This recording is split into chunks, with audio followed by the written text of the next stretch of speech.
Assalamualaikum warahmatullahi wabarakatuh. Perkenalkan, nama saya Muhammad Ridwan Rizky Anugrah Prayana dari EL 4505. Di sini saya akan menjelaskan tentang legal and ethical issues associated with data. Yang pertama, saya akan menjelaskan tentang hukum di Indonesia. Hukum di Indonesia yaitu pengertian hukum secara umum adalah peraturan yang berupa norma dan sanksi yang dibuat dengan tujuan untuk mengatur tingkah laku manusia, menjaga ketertiban, keadilan, mencegah terjadinya kekacauan. Hukum menjadi pedoman bagi masyarakat dalam bertindak. Hukum di Indonesia merupakan campuran dari sistem hukum Eropa, hukum agama, dan hukum adat.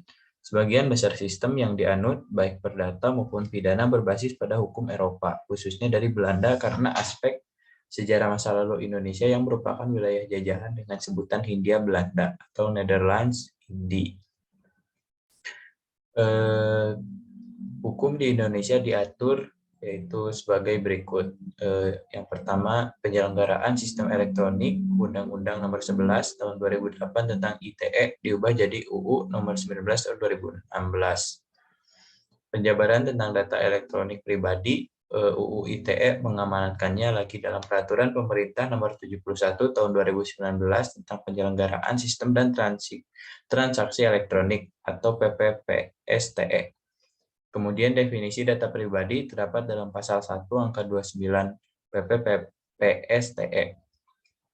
Data pribadi adalah setiap data tentang seseorang baik yang teridentifikasi dan atau dapat diidentifikasi secara tersendiri atau dikombinasi dengan informasi lainnya baik secara langsung maupun tidak langsung melalui sistem elektronik dan atau non-elektronik. Hingga saat ini, Indonesia belum memiliki undang-undang khusus yang mengatur tentang perlindungan data pribadi, adapun masih berbentuk rancangan undang-undang. Selanjutnya ada cracking. Cracking dimaknai sebagai peretasan dengan cara merusak sebuah sistem elektronik. Selain merusak, cracking merupakan pembajakan data pribadi maupun akun pribadi seseorang sehingga mengakibatkan hilang atau berubah dan digunakan tanpa persetujuan pemilik. Oleh karena itu, penggunaan data pribadi oleh cracker dengan tujuan pembajakan di dunia maya dapat dikategorikan sebagai bentuk pelanggaran pasal 26 ayat 1 Undang-Undang 19 tahun 2016. Peraturan Menteri Komunikasi dan Informatika Nomor 20 Tahun 2016 tentang perlindungan data pribadi dalam sistem elektronik yang di dalamnya antara lain memuat ketentuan tentang hak pemilik data pribadi, kewajiban pengguna data pribadi, kewajiban penyelenggara sistem elektronik, dan penyelesaian sengketa.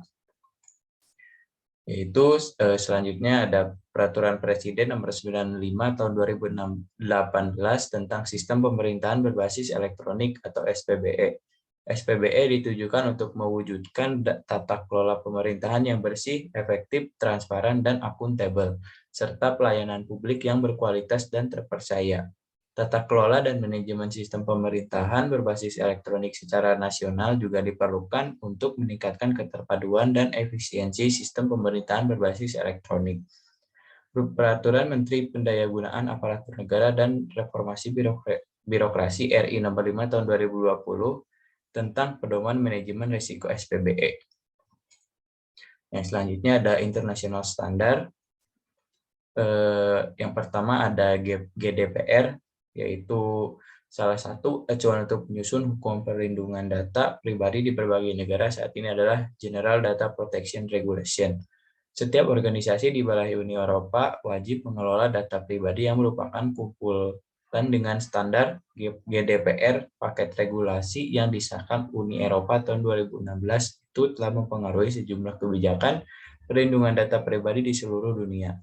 Regulasi khusus ini pun menjadi salah satu pertimbangan dalam penyusunan RUU Perlindungan Data Pribadi di Indonesia.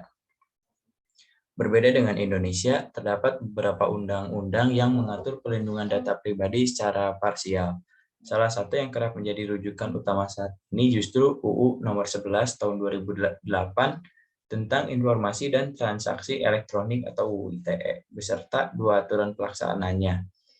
Kedua aturan itu adalah PP Nomor 82 Tahun 2012 tentang penyelenggaraan sistem dan transaksi elektronik dan Permenkominfo Nomor 20 Tahun 2016 tentang perlindungan data pribadi dalam sistem elektronik.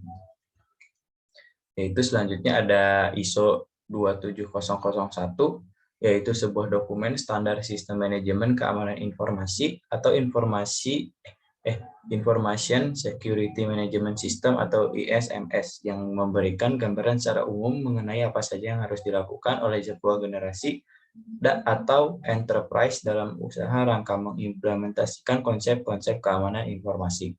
Keamanan informasi erat kaitannya dengan kebocoran data yang salah satunya berhubungan erat dengan privacy data. Kondisi keamanan yang akan dievaluasi meliputi 5 area, yaitu tata kelola keamanan informasi, manajemen risiko keamanan informasi, kerangka kerja pengelolaan keamanan informasi, pengelolaan aset informasi, dan teknologi keamanan informasi. Yaitu selanjutnya ada regulasi ICT, yaitu hukumnya ada yang tertulis, tidak tertulis, dan hukum cyber. Lalu ada regulasi in the cyberspace, yaitu ada law, norms, market regulate, dan arsitektur. Kemudian ada hukum yang mengatur atau regulasi pada ICT, yaitu UU nomor 26 tahun 1999 tentang telekomunikasi. Ada UU nomor 11 tahun 2008 diubah menjadi UU nomor 19 tahun 2016 tentang informasi dan transaksi elektronik. Ada PP nomor 52 tahun 2000 tentang penyelenggaraan telekomunikasi, dan ada PP nomor 71 tahun 2019 tentang penyelenggaraan sistem elektronik. Lalu ada PP nomor 80 tahun 2019 tentang perdagangan melalui sistem elektronik, dan juga Perpres nomor 95 tahun 2008 tentang sistem pemerintahan berbasis elektronik. Itu yang terakhir ada isu terkait data. Berikut ada beberapa kasus tentang kebocoran data seperti kebocoran data BPJS Kesehatan, kebocoran data Cermati dan Lazada, penjualan data nasabah BRI Life, ada kebocoran akun Tokopedia, kebocoran data KPU, dan ada Facebook Breach tahun 2021. Mungkin sekian yang bisa saya sampaikan. Terima kasih dan mohon maaf bila masih banyak kekurangan. Saya tutup. Wabillahi taufiq wal hidayah. Wassalamualaikum warahmatullahi wabarakatuh.